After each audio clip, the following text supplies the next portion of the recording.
So, hello. సరే 'war 2' 'కూలీ 2' చూడడం జరిగిందనమాట. అండ్ 2 కళ్ళు చూడడానికి సరిపోలేదనమాట. అసలు ఈ సినిమాలకి ఇంత హైపు. మాట్లాడదాం. అంతా మాట్లాడదాం. ఆ! బాబు ఆ ఇంట్రో ఏసుకో.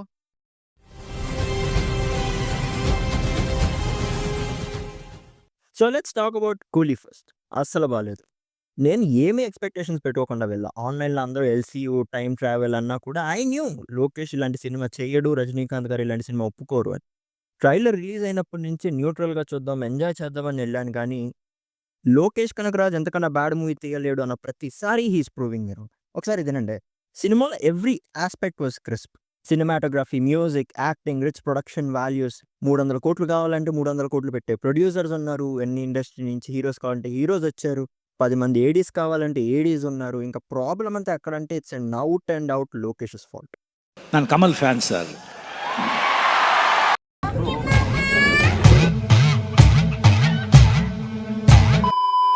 ఒక మంచి స్టోరీ రాసుకోలేకపోయారు లోకేష్. అసలు లిటరల్లీ స్టోరీ ఆన్ పేపర్ అసలు ఏం రాసుకున్నారా అనిపిస్తుంది. ఏం రాసుకున్నారా అని పక్కన పెడితే ఏం చెప్పి ఒప్పించారా అనిపిస్తుంది. Same revenge story with Lokesh's touch. And అందరికి తెలియని విషయం ఏంటంటే ఆ లోకేష్ టచ్చే ముంచేసింది సినిమాని. లిటరల్లీ లోకేష్ ఫిల్మోగ్రఫీలో this is the worst movie I could say. నేను 'తలైవర్' ఫ్యాన్‌నే. But to see him in these movies it hurts. The only things which were holding in the movie were Rajini screen presence, Shobhan's acting and character and Shruti's acting and Ani's music. ఇది తప్ప ఇంకేమీ లేదు. Let me explain you. అసలు movie start అయిన 30 minutes వరకు బానే ఉన్నట్టున్నా. ఇంక తర్వాత స్టార్ట్ అయింది. అసలు ఒక డైరెక్షన్ అనేది లేదు స్క్రీన్ ప్లేకి. ఏదేదో జరిగిపోతుంది. చైర్ అంటారు, క్రిమేషన్ అంటారు, సంథింగ్ ఇస్ తేడా అంటారు, రెస్ట్రిక్టెడ్ ఏరియా అంటారు. Man hold on. అసలు ఏం జరుగుతుందక్కడ? పోలీసులే ఫోను చేసి డెడ్ బాడీస్‌ని కరెక్ట్‌గా మాయించేయండిరా అంటున్నారు. సీరియస్‌లీ? ప్రీ ఇంటర్వల్ వచ్చే వరకు ఐ వాస్ ఎగ్జాస్టెడ్. రైటింగ్ మరి ఇంత ఫ్లాట్‌గా ఉందేంటి? ఎలా? ప్రొసీడ్ అయ్యే కొద్దీ మరి ఎంత లాగుతున్నావేంటి అనిపించింది. అండ్ హాస్టల్ ఫైట్ కూడా was good. Not great. And finally interval వచ్చింది. And interval was good. ఇంకా ఇంటర్వెల్ గురించి తర్వాత మాట్లాడదాం. మూవీ ఇక మీదైనా డీసెంట్‌గా ఎళ్తదనుకోని పప్పులో కాలేసా. అసలు ఏం జరుగుతుందక్కడ? స్టోరీ అన్‌ఫోల్డ్ అయ్యే కొద్దీ ఇంకా హెడ్‌ఏక్ పెరుగుతుందంతే. మూవీ అలా ముందుకెళ్తుంటే గ్రాఫ్ మటుకు ఇలా కిందకెళ్తుంది. లుక్ నేను కూడా 'రజనీ' మూవీస్ నుంచి నువాన్స్ ఎక్స్‌పెక్ట్ చేయకండానే చెప్తాను. జస్ట్ ఎంజాయ్ అంటాను. కానీ చూపించేదేదో కొంచెం సెన్సిబుల్‌గా చూపించండి. ఏది పడితే రాసుకొని ఎళ్ళిపోతే ఎలా? అండ్ ఇక మోస్ట్ ఫ్రస్ట్రేటింగ్ పార్ట్ అంటే ఇంత బిల్డప్ ఇచ్చిందెందుకు? హార్ట్ ట్రాఫికింగ్‌గా. హార్ట్ ఆ మాత్రం దానికి సంథింగ్ ఇస్ ఫిషీ ఏదో జరుగుతుందని ఆ బిల్డప్ ఏంటి? ఎన్ని సినిమాల్లో చూడలేదు ఇలాంటియి. అండ్ ఇంక మూవీ థర్డ్ యాక్ట్‌కొచ్చేసరికి కిచిడీ అయిపోద్ది. నాన్ లీనియర్‌గా తీసుకెళ్లారు గానీ ఏం చూపిచ్చారు? మొత్తం మెసప్ అయిపోద్ది. Loki couldn't handle so many characters and screen ప్లేలో ఒక స్ట్రక్చర్ లేదు, పాడు లేదు. అసలు ఏదంటే అది జరిగిపోతుంది. కొన్ని scenes in second half Rajini ఫ్యాన్‌గా అరవాలనున్న ఆర్గానిక్‌గా రాలేదు నాకు. 'జైలర్ 2'లో అందరూ సిగార్ కాల్చుతుంటే ఒక fan boy moment purest form of goose bumps ఇచ్చింది. 99.999% ప్యూర్. ఇక్కడ మట్టుకే వీళ్ళు ముగ్గురు బీడీ కాల్చుతుంటే మీరు త్వరగా కాల్చండ్రా నేను ఇంటికి పోతాననిపించింది. అండ్ సినిమా ప్రోమో నుంచి పోస్టర్స్ వరకు, ట్రైలర్స్ వరకు వాచ్‌ని చూపించి అసలు లాస్ట్‌లో ఎందుకు వాడాడంటే చంపడానికా? అండ్ సెకండ్ హాఫ్‌లో సీన్స్ చాలా రాండమ్‌గా ఎళ్ళిపోతుంది. ఏజెంటీనా ఫైట్ అంట, ఉపేంద్ర ఎంట్రీ. ఫస్ట్ హాఫ్‌లో కూడా అదే ఉన్నింది రాండమ్ సీన్స్. బట్ చెప్పడానికి ఏదో కొంతైనా స్టోరీ ఉంది. బట్ సెకండ్ హాఫ్ మొత్తం ఫోకస్ మొత్తం యాక్షన్ సెట్ పీసెస్ మీద పెట్టారు. అండ్ అదేమైనా బావుందా అంటే లేదు.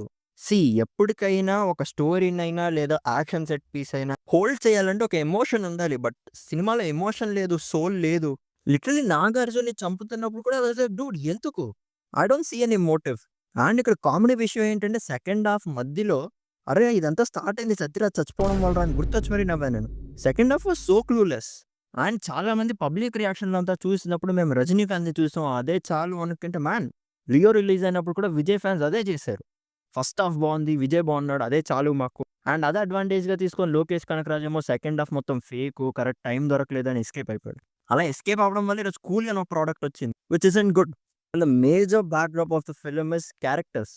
శోభన్ క్యారెక్టర్ ఫస్ట్ నుంచి బాగున్నా లాస్ట్‌కొచ్చేసరికి ఆయన క్యారెక్టర్ కూడా డైల్యూట్ అయిపోయింది. అండ్ ఇక్కడ బిగ్గెస్ట్ జోక్ ఏంటో చెప్పనా? నాగార్జున గారి క్యారెక్టర్‌కి ఇచ్చిన buildup 'Heath Ledger in Dark Knight' ఏంటి 'Heath Ledger in Dark Knight' నవ్వు ఆపుకుంటున్నావు కదరా. బ్రూటల్ అన్నారు, సైకోపాత్ అన్నారు. ఒక్క సీన్‌లో బ్రుటాలిటీ లేదు. అదే సేమ్ ఫార్ములా. వాళ్ళ గ్యాంగ్‌లో ఒక మనిషిని చంపితే అదే బ్రుటాలిటీ. ఏం చెప్పొప్పించాడో లోకేష్ అసలు నాగార్జునని. రజనీ గారి క్యారెక్టర్ కూడా వాస్ క్లూలెస్. ఒక ఎగ్జాంపుల్ చెప్తాను. 'విక్రమ్' సినిమా తీసుకుంటే విక్రమ్ కొడుకుని చంపేశారు. దానికి రివెంజ్ తీసుకున్నాడు. డ్రగ్ ఎంపైర్‌ని డిస్ట్రాయ్ చేయాలనుకున్నాడు. Solid character with motive. But అదే లియో విషయానికొస్తే మెయిన్ క్యారెక్టర్ మోటివ్ ఏంటి? పర్పస్ ఏంటి? లియో ఒకప్పుడు చాలా చెడ్డోడు. తర్వాత మారాడు. బట్ విలన్ మళ్ళీ వచ్చి 'తూ మేరా బేటా రే' అనంగానే వేసేసాడు. బట్ వేసేసాక ఈ డైలాగ్ వినండి. నా గతంలో తెలిసో తెలియకో నేను ఎన్నో తప్పులు చేశాను. వాటిని సరిదిద్దుకోవడానికి చివరి అవకాశమే ఈ కుటుంబం. నా కుటుంబాన్ని కాపాడడానికి నేను ఎంతకైనా తెగిస్తాను.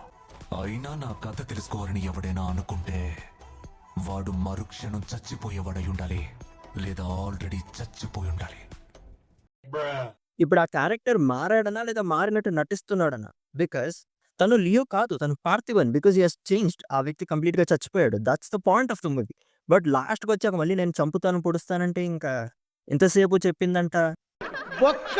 అంత బ్యాడ్‌గా ఉంటది క్యారెక్టర్ రైటింగ్. అంత బ్యాడ్‌గా లేకపోయినా దేవా క్యారెక్టర్ కూడా వాజంట్ ఇంప్రెసివ్ అట్ ఆల్. ఫ్రెండ్‌ని చంపాడు, రివెంజ్ తీసుకోవడానికి స్టార్ట్ అయ్యి, గాలి ఎటు వీస్తే అటు పోతా ఉంటది క్యారెక్టర్. 'నాగార్జున' అంటారు, 'హార్ట్ స్మగ్లింగ్' అంటారు. అండ్ మళ్ళీ వింటేజ్ పాట ఒకటేసి, ఇందాకడన్నాను ఇంటర్వెల్‌లో మాట్లాడతా అని.